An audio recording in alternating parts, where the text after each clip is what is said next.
Hello thriller writers, I'm Jo Frances Penn. I write thrillers as JF Penn, and this is a quick video for ThrillerFest 2020 on 5 ways that you can use audio to sell more books, because we all like selling more books. And I have done a slide pack for you if you want the information behind what I'm talking about at jfpenn.com/ITW20, and I'll put that up again later.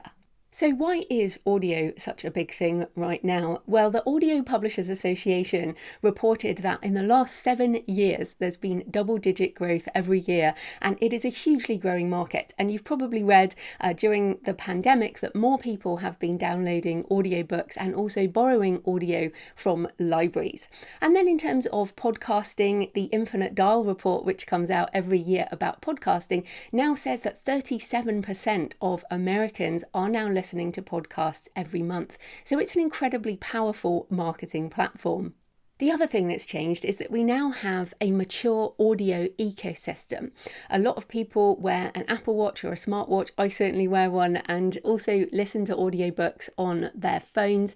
We also have smart devices in many homes and also in cars. So there are lots of ways that people can listen to audio, and streaming audio is so fast that many people are now moving to this way of reading. So it's important to be able to cater to the audio first consumer. For example, I love listening to audiobooks and I consume podcasts every day. So for example, I'm actually re-listening to The Stand by Stephen King. Why not listen to a pandemic novel at this time? And it's great on audio. I also can recommend World War Z or World War Z by Max Brooks on audio. A completely different experience when you're talking about the audio product. Now, obviously, having all the different formats available is important. So on my Amazon page here, you can see there's the Kindle, the paperback, the hardback, large print, and audiobook. This means that customers and readers have a choice as to which format they prefer.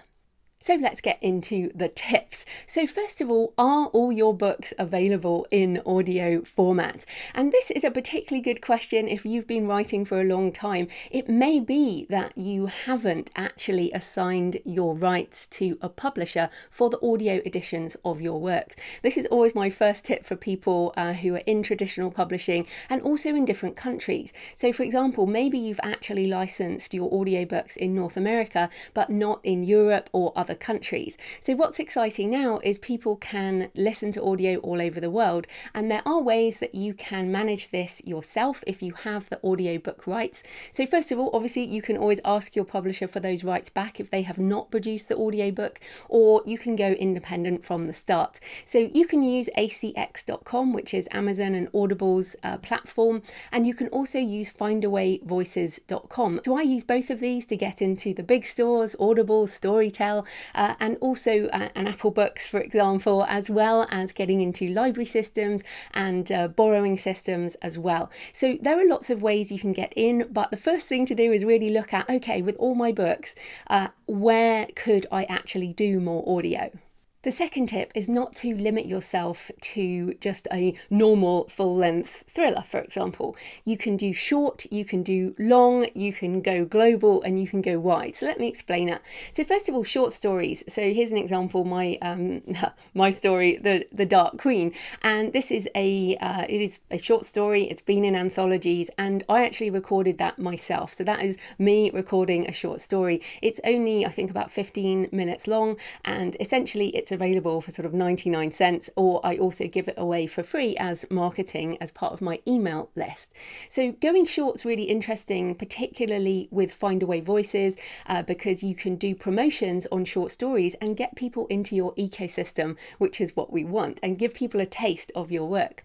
Then also go long. Audiobook box sets are incredible, great value for the listener, and on Audible particularly, and the systems where there's a credit, people want more bang for their buck. They are far more likely to use a credit on a longer work than they are on a shorter work. So no one's going to use a credit on my short story, but they might just buy it for 99 cents, or I can give it away. Whereas they might use it for my London crime thriller box set, which is about 24 hours worth of audio. I think it's about 24. And that means they get a really good bargain for their credit, and I get listens to my books. And again, it gets people into my ecosystem. So you can do box sets really easily if you have the audio files, or you can work with a producer to do it. But essentially you just load up all the books in order and get a new cover done, and you've got another product. And also obviously I sell that box set in ebook and print formats too, but having the audio version is a really good idea. And then go global, as I mentioned, have a look at which territories your audio's selling in and consider doing it yourself or managing it yourself in other territories. And of course, I'm not suggesting you record everything yourself. All of these systems have ways you can work with professional narrators. And then go wide. This to me is thinking wider than Audible and Apple Books. There are huge numbers of people, for example, now listening on Storytel or Scribd, lots of hoopla for the library systems. So think about all the different ecosystems where audio is developing around the world, and that isn't just Audible and Apple Books. And you can do this, you can go wide. As I said, I use Findaway Voices. So this is all possible. And these are just some of the stores where you can have your books and your audiobooks available. And when you actually look at it, there are much wider options than you ever thought.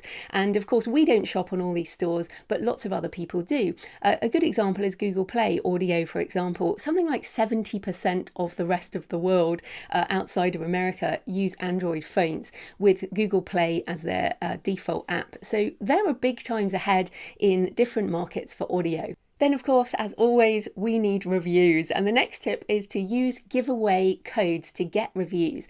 Now, again, you do have to have control of your books to do this. But if you publish on ACX or on Findaway, you'll have access to Authors Direct, and you can give away codes to your listeners. And this is great because it enables you to give books away for free and get reviews, which is a standard part of our publishing process. I can also recommend Audiobook Boom, where every week you can pay, it's only like $15, and you can send an email to their list and people will sign up to get your codes, and that will give you reviews. So I really like doing this. I think it's a way for people to get a taste of your work. We always need reviews, and of course those reviews will show up across your different books on things like Goodreads and Amazon. So a really good way to get reviews. Now let's talk about paid advertising. It is an unfortunate reality of modern publishing that we all need to do some form of marketing, and paid advertising can be effective. And I've put this up because obviously, if you promote any of your books, then people will land on a page. This is the Amazon page, and people can choose the format they're going to buy. So if you have all the formats available and you promote even just the Kindle version, it's much easier to promote the Kindle version, then people may end up buying your audiobook anyway. And Amazon has the matchmaker process where if you own the ebook, you can get the audiobook for much cheaper. So that's a really good deal too. So any kind of promotion on any of your formats will sell audio, but there are also some other things you can do in particular. One new option that has emerged in the last year is Chirp Books from Bookbub. If you haven't heard of Bookbub, it is probably the most powerful email marketing platform for discounted books. I've seen many thriller writers on there, so I think probably most people are aware of Bookbub by now. But Chirp is their most recent offering, and it is for audiobooks only. So you can now do audiobook advertising on Bookbub for Chirp. So this is an example. I did a recent promotion on End of Day, one of my thrillers, put it down to $2.99, and you can see this is the ad, limited time offer, and sent an email, did some ads through their list, and sold a good number of those books. And this is book 9 in what is currently a 10-book series, and that doesn't really matter to people. It can still be, as all most thrillers, it's a kind of standalone anyway, but that gets people into the audio ecosystem of my Arcane series, and those people might go on to get more of the audiobooks in that series. And then, of course, Facebook ads. I think they're pretty much a staple of book marketing now. Here's a couple of examples. One, I did a promotion on the whole 10-book series directly to Apple Books at the beginning of the pandemic. Need to escape was my tagline there. And each of those pages also has audiobooks as well.